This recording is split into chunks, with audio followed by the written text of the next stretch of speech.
Welcome to Kenton's videos. Enjoy the video. You start by opening VLC and loading the video you want. This ensures real-time preview as you change settings. Once the file is playing, add any external subtitle file via subtitle add file so you see the effect immediately. Make sure to pause at a line that shows typical text length. That gives you a baseline for sizing. While paused, you're ready to jump into tools to change font, size, and spacing so changes appear instantly.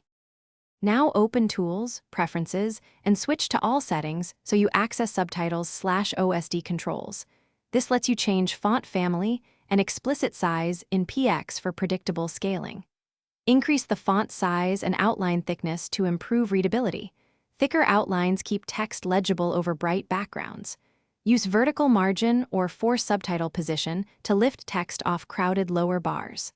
Once done, save and restart playback to confirm consistent results across the whole video. Finish by testing scale. Resize the VLC window or change zoom to see how the subtitle size responds.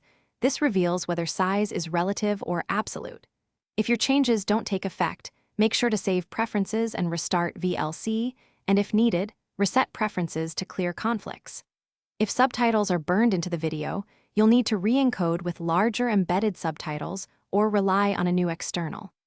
SRT with larger default font. That solves unchangeable overlays. Thanks for watching. Consider subscribing if we helped you.